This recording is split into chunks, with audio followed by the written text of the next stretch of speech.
بچپن میں سنا تھا کہ صہیونی ایک سرخ گائے کے پیدا ہونے کا انتظار کر رہے ہیں تاکہ اسے یروشلم میں جبل زیتون پر قربان کر کے جلایا جائے۔ اس کے بعد مسجد اقصیٰ اور سنہرا گنبد شہید کر کے ہیکل سلیمانی کی تعمیر ہوگی۔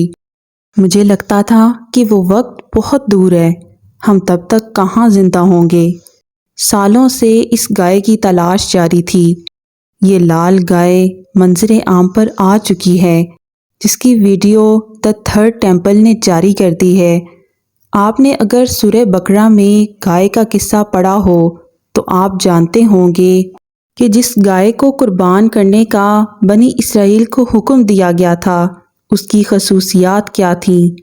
امریکی ریاست ٹیکساس اپنی سرخ گایوں کے لیے مشہور ہے اور کئی سال کی تلاش کے بعد ستمبر 2022 میں ایسی 5 بچڑیاں تلاش کر لی گئیں۔ ان کو فلسطین پہنچایا گیا اور ان کی لوکیشن خفیہ رکھی گئی۔ ان کے معائنے وغیرہ ہوتے رہے اور اب 4 گائے ایسی تیار ہیں جن کو قربان کے لیے موزوں قرار دیا گیا ہے۔ جبل زیتون پر 12 سال پہلے ایک پلاٹ خرید دیا گیا تھا جس پر قربان گاہ بھی تیار ہو چکی ہے، جہاں گائے کو جلایا جائے گا، اور اس کے ساتھ ہی ہیکل کی تعمیر کا پہلا قدم پورا ہو جائے گا۔ یہودیوں کا ماننا ہے کہ ایسا کرنے کے بعد دجال کا ظہور ہو جائے گا اور پوری دنیا پر ان کا غلبہ ہوگا۔ یہودیوں کا یہ بھی ماننا ہے کہ اسی لال گائے کو جلا کر اس کی راکھ سے وہ غسل کریں گے اور ہیکل سلیمانی ٹھیک اسی جگہ بنایا جائے گا جہاں مسجد اقصیٰ موجود ہے۔ مسجد اقصیٰ کے ارد گرد کھدائی کی جا چکی ہے اور وہاں پر بارودی سرنگیں بھی بچھائی جا چکی ہیں۔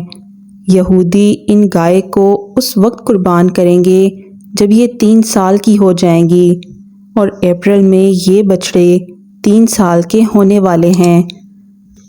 اگر انہیں اپریل میں قربان کر دیا جاتا ہے تو اس کے ساتھ ہی مسجد اقصیٰ کو منہدم کرنے کا کام شروع ہو جائے گا اور تیسری عالمی جنگ کا آغاز بھی ہو جائے گا، جس کے بعد یہودیوں کے عقیدے کے مطابق دجال کا ظہور ہو جائے گا۔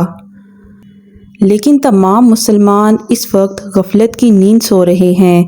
آپ سے گزارش ہے کہ ہر جمعے کو سورہ کہف کی تلاوت کیجیے تاکہ آپ دجال سے محفوظ رہ سکیں۔